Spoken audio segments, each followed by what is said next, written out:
एक बुजुर्ग आदमी की मृत्यु हो गई। यमराज उसे लेने आए। बुजुर्ग ने यमराज से पूछा, आप मुझे स्वर्ग ले जाएंगे या नरक? यमराज बोले, दोनों में से कहीं नहीं। तुमने इस जन्म में बहुत ही अच्छे कर्म किए हैं, इसीलिए मैं तुम्हें सीधे भगवान के धाम ले जा रहा हूँ। बुजुर्ग आदमी खुश हो गया और बोला, धन्यवाद, पर मेरी आपसे एक विनती है। मैंने यहाँ धरती पर सबसे स्वर्ग और नरक के बारे में बहुत सुना है। मैं एक बार इन दोनों जगहों को देखना चाहता हूँ। यमराज बोले, तुमने अच्छे कर्म किए हैं, इसीलिए मैं तुम्हारी यह इच्छा पूरी करता हूँ। चलो हम स्वर्ग और नरक के रास्ते से होते हुए प्रभु के धाम चलेंगे। दोनों चल पड़े। सबसे पहले नरक आया। नरक में बुजुर्ग आदमी ने जोर जोर से लोगों के रोने की आवाज़ सुनी। नरक में सभी लोग दुबले पतले और बीमार दिखाई दे रहे थे। बुजुर्ग आदमी ने वहाँ एक आदमी से पूछा, यहाँ पर आप सब लोगों की ऐसी हालत क्यों है? वह आदमी बोला, तो और कैसी हालत होगी? मरने के बाद जब से यहाँ आए हैं, हमने एक दिन भी खाना नहीं खाया। भूख से हमारी आत्माएं तड़प रही हैं। बुजुर्ग आदमी की नज़र एक विशाल पतीले पर पड़ी, जो कि लोगों के कद से करीब 400 फुट ऊंचा होगा। उस पतीले के ऊपर एक विशाल चम्मच लटका हुआ था। उस पतीले में से बहुत ही शानदार खुशबू आ रही थी। बुजुर्ग आदमी ने उस आदमी से पूछा, इस पतीले में क्या है?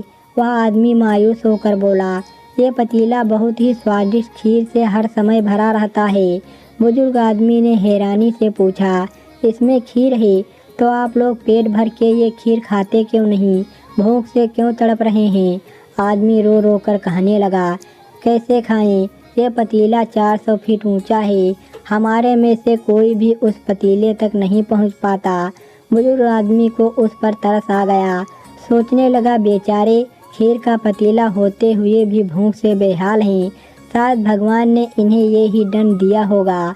यमराज बुजुर्ग आदमी से बोले, चलो हमें देर हो रही है। दोनों चल पड़े। कुछ दूर चलने पर स्वर्ग आया। वहाँ पर बुजुर्ग आदमी को सबके हंसने खिलखिलाने की आवाज़ सुनाई दी।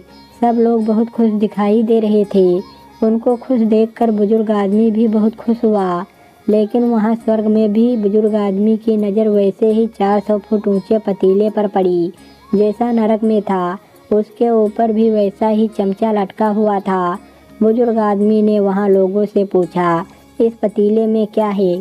स्वर्ग के लोग बोले, इसमें बहुत स्वादिष्ट खीर है। बुजुर्ग आदमी हैरान हो गया। उसने बोला, लेकिन ये पतीला तो 400 फीट ऊंचा है। आप लोग तो वहाँ तक पहुँच ही नहीं पाते होंगे।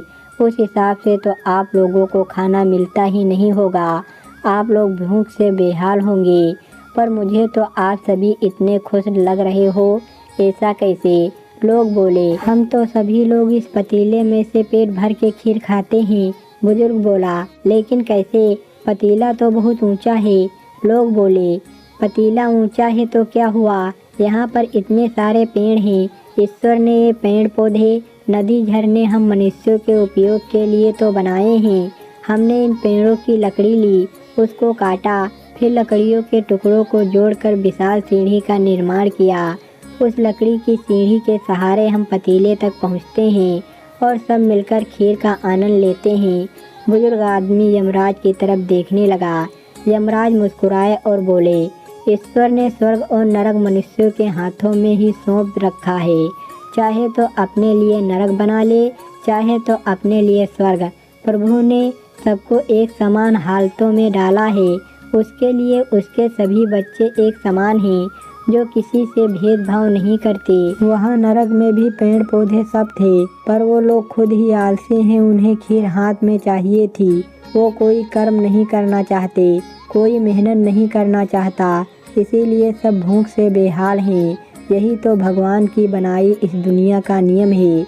जो कर्म करेगा, मेहनत करेगा, उसी को मीठा फल खाने को मिलेगा। मतलब स्वर्ग और नरक आपके हाथ में ही है। मेहनत करे, अच्छे कर्म करे और अपने जीवन को स्वर्ग बनाए। बिना कर्म किए कुछ भी नहीं हो सकता। दोस्तों, कहानी पसंद आई हो तो वीडियो को एक लाइक और शेयर अवश्य करें। चैनल पर पहली बार आए हो तो चैनल को सब्सक्राइब करें। धन्यवाद दोस्तों।